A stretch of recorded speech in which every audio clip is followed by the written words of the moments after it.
Hey everybody, this is Stan Wanglund and welcome to Just Thinking 2022. I hope everybody's doing great. I live in the Northeast and boy, I have to tell you, it is cold. I'm glad I'm Scandinavian and I've got all that Viking blood.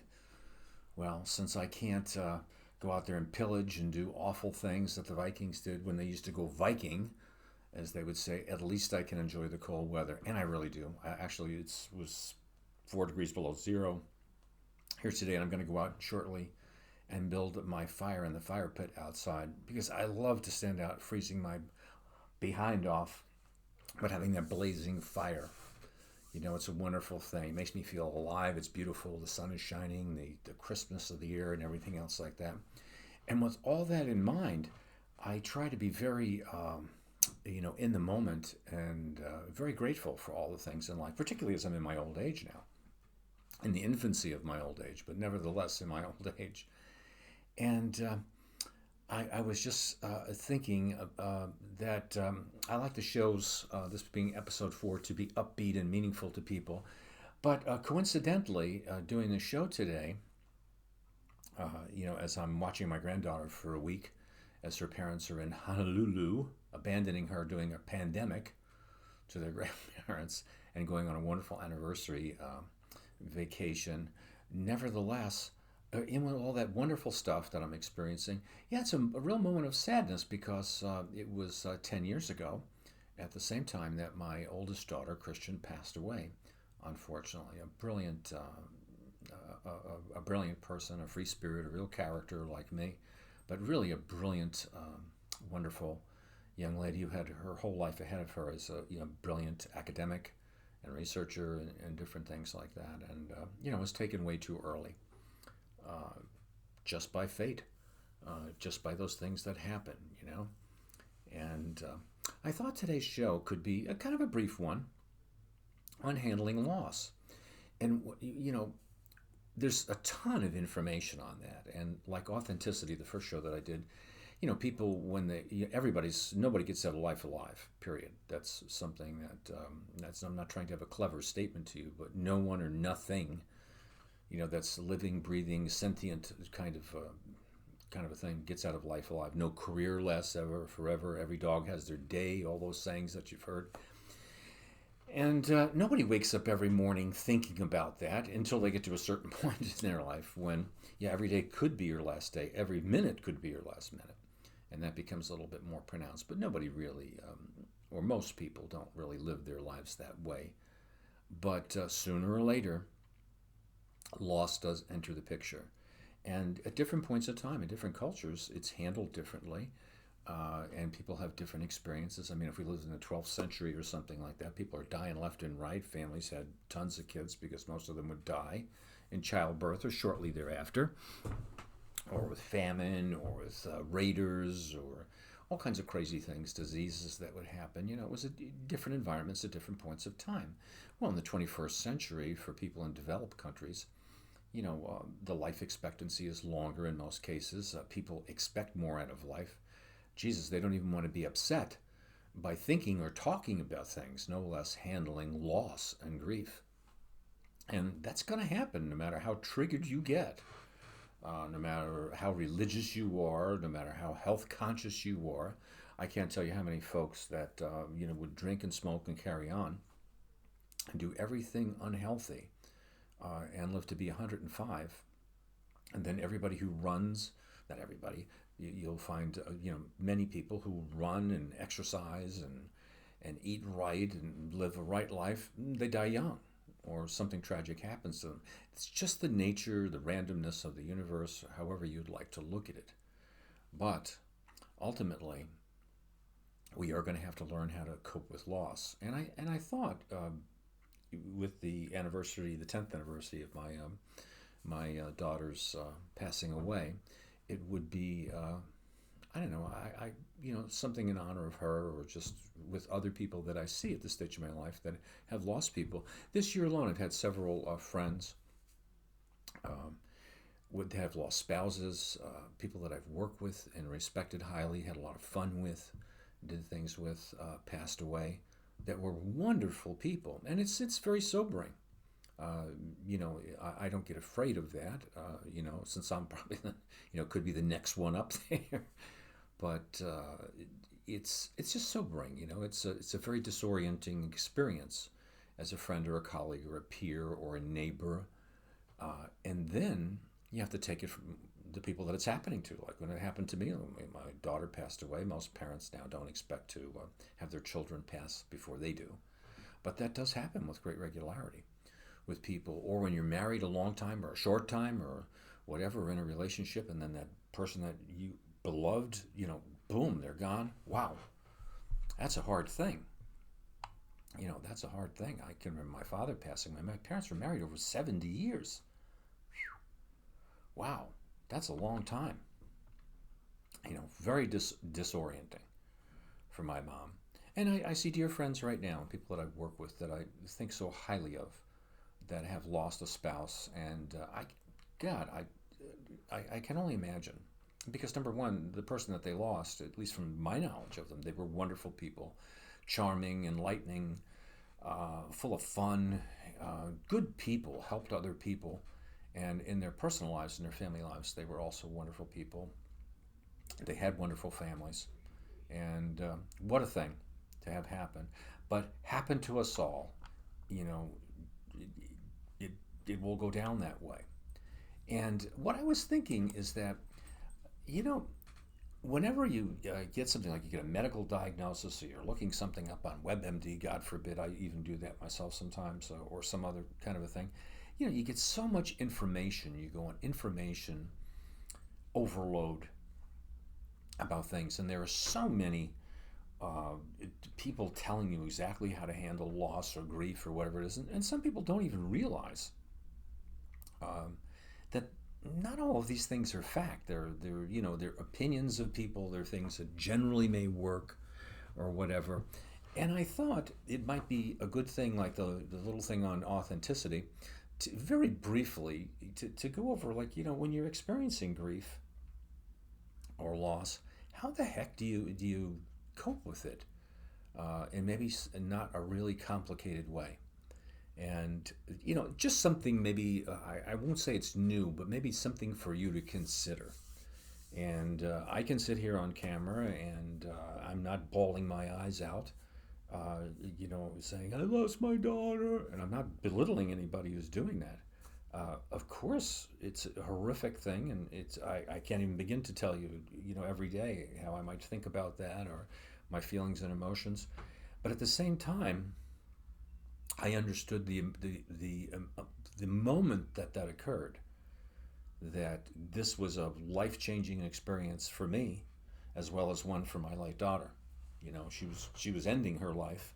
I had to continue my life, and it certainly wasn't, you know, going to be, you know, destroying my life, or on the other hand, ignoring her or whatever. There has to be some sensible way to understand this. And I had worked with a lot of people as a psychologist in grief and everything. You know, told them the pat answers and things like that. And hey, man, it's you know, you have to think it through a little bit more. And I think this quick little video could be very helpful. The first thing is understanding, you know, what the heck is grief, and do you have to get rid of it? And does it go through 5 steps, 7 steps, whatever? No, you know, who knows whether it does. It may be one way for you. Some people, it's very quick and you don't really feel those steps. Other people have to go through it that way. It depends on your upbringing, your perceptions of the world, your philosophy, your values, your morals, your ethics, the way that you see things. Everybody is very different. However, grief is a pretty, you know, is a pretty standard response. It's a natural response to a perceived loss, you know, or a real loss. It's emotional suffering that you feel when something or someone you love is taken away. And that grief is painful. And people handle pain in different ways. And the pain can be overwhelming. You know, you can experience all kinds of difficult and unexpected emotions, from shock and disbelief, guilt, sadness, anger, all those things. And the most important thing is this grief. If you don't recognize that it's normal, that and that your normal response will vary from person to person, this grief can disrupt your physical health. It can make it difficult for you to eat, sleep, even think straight. Um, uh, you know, in addition to losing my daughter, I've also been married and divorced. And boy, I'll tell you, divorce, it's nice to joke about that over a beer sometimes, but it's no joking matter if you were in love with somebody or you have a history of a family and, things go south. Uh, it's a loss as well, a terrible loss. It's a death. It's a death of a life you had with somebody. And it makes it, these things make it difficult for you if you're thinking about that, if you've ever been through a situation like that, if you've lost a loved one, that it was difficult for you to eat, to sleep, to think straight, like I just mentioned. And, some people think, hey, come on, buck up, these things happen, you know? Well, they do, but coping with the loss of someone or something is probably one of the life's biggest challenges you're ever and I'm ever going to face. So it's important to realize that, like, what kind of things do we have to handle when it comes to loss? Well, you want to handle, or things that can be a loss that you have to handle, or things like divorces that I mentioned, or a relationship breakup. A dear friend, a childhood friend, somebody tells you to go get lost, and you love them, and you have a history with them, and all kinds of good things. The loss of your health, where you're able to do things, and now you can't. And that can be terribly debilitating to people who are athletes, or they do a lot of things and get a lot of personal fulfillment out of that. Losing jobs, financial stability, a miscarriage. I retired a few years ago, and a lot of people, it's like they're Marlon Brando on the waterfront. I used to be somebody, and they retired. Or people will say to me today, "What'd you do today?" And I'm retired. Well, I do a lot of shit when I'm retired, but well, I worked today, and the implication is I wasn't working. Well, why the hell would I be retired if I want to go to work all day long? I've worked for real, before I retired for 55 years. What in the hell would I want to go?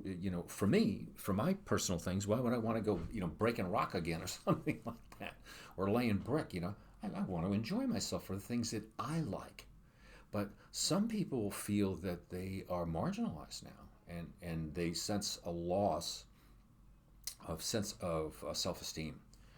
One that can really hit you is things like the death of a pet. Oh my God, we are pet lovers in my house, and I've had some I can't even call them pets, family members from other species that I love as much, if not more, than any human being in my life.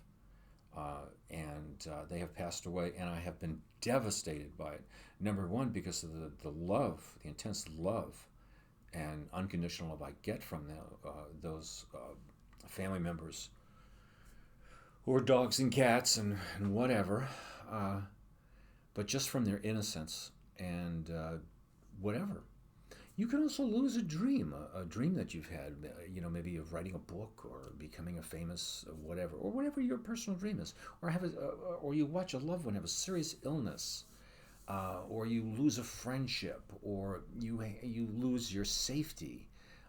Maybe you become homeless, or you have to sell your family home, or goods, or your parents' jewelry, or your birthright, so that you can pay off bills to the IRS or medical things like that.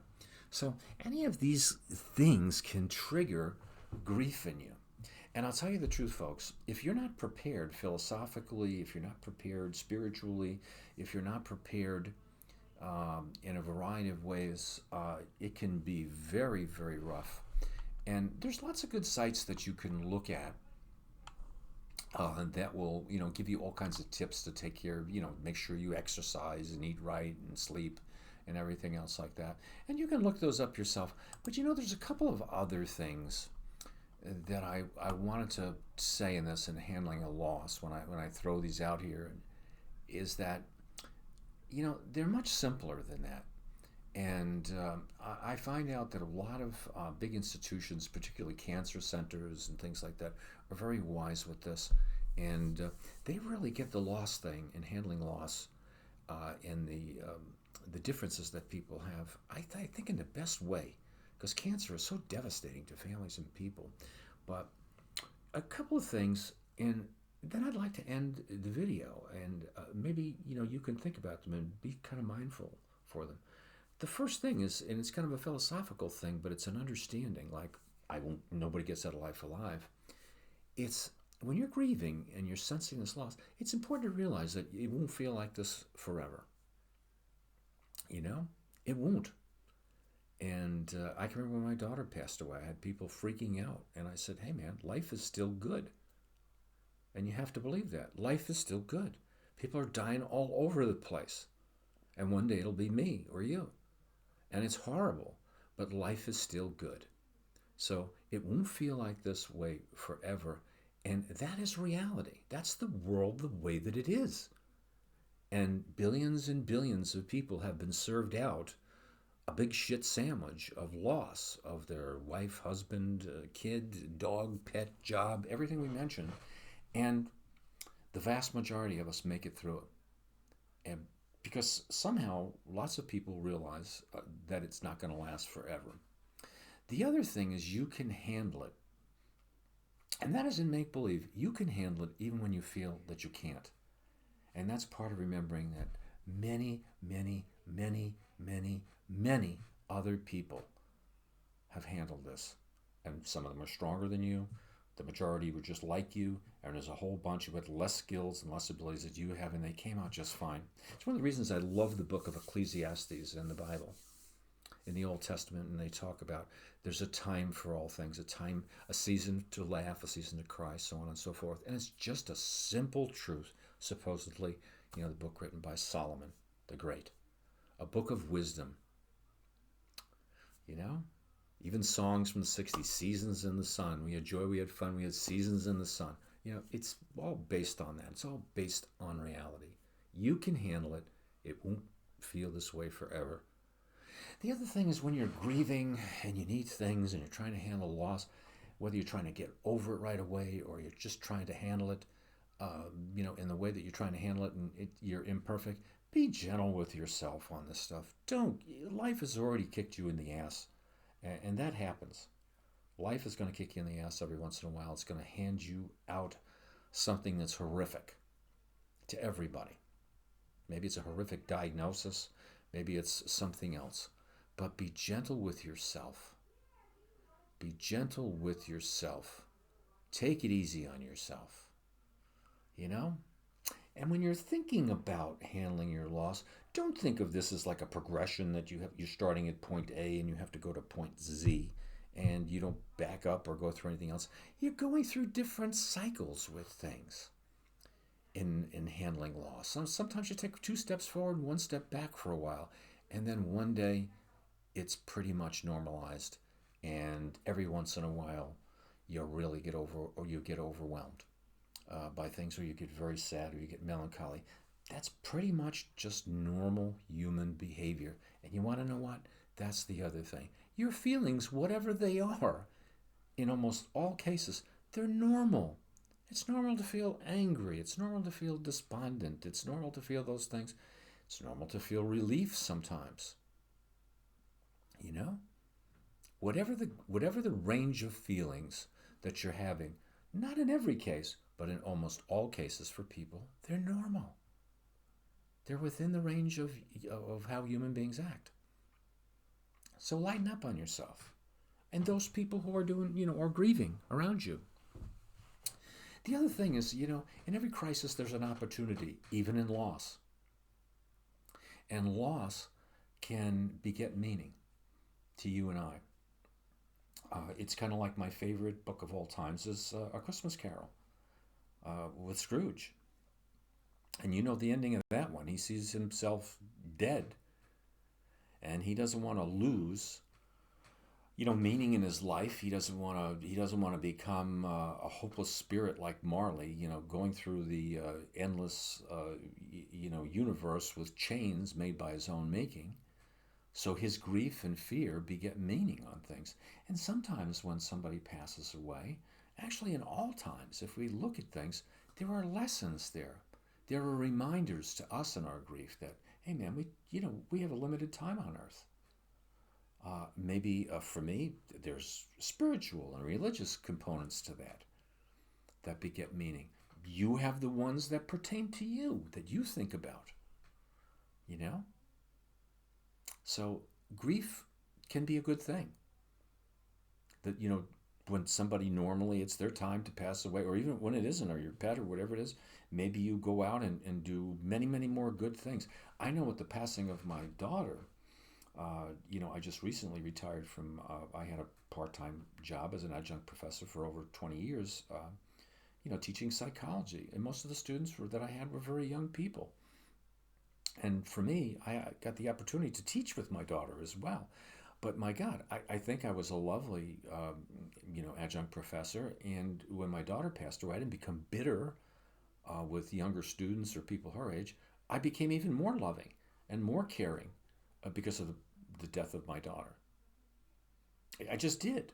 I always felt like a lot of the students were family or my kids or that's just the way I am.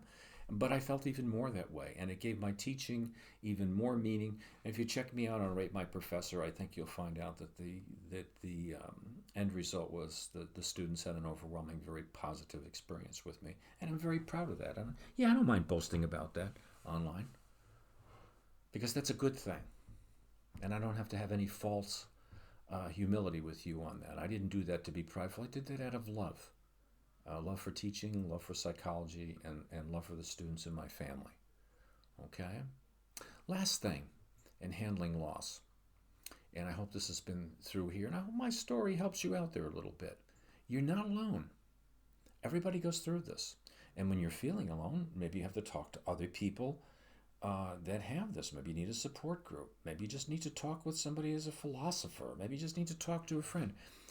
You don't need tricks to help you. You don't need necessarily stages or, tremendous understanding about too much. You need some general understanding, like with some of the things that we've gone over here. But you can figure it out. You can figure it out. But start with the idea you're not alone, and you never will be alone in this. You may feel that way, but you can reach out to a variety of other people in other situations if you need to. And if people try and you reach out to you, maybe it's a good idea to take them up on it. And it can be very useful. Well, I reached out today, and I know I feel pretty darn good. And if my daughter was here, and she is here in my heart and in my mind, I think she's saying, Pop, that was pretty good. And I hope we help at least one person. And I do hope we help at least one person. So, Chris, I love you. Rest in peace. You're a wonderful person. You're never forgotten. So many people love you, and you made such a difference in the world.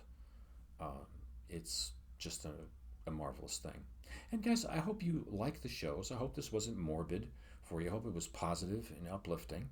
And if you like Just Thinking 2022, then hit that subscribe button. We're going to have a variety of good shows, putting together a package of 25, 50 episodes, believe it or not, because there's some other platforms I'll be going on, and the show will be exposed to many, many more people. But, these are the initial steps that you have to take when you're doing something like this, and I hope you like the style of show. It's, not overproduced or anything else like that. It's just real, it's raw, and hopefully very meaningful to you. So have a good day, and I'll catch you guys next time. Bye-bye.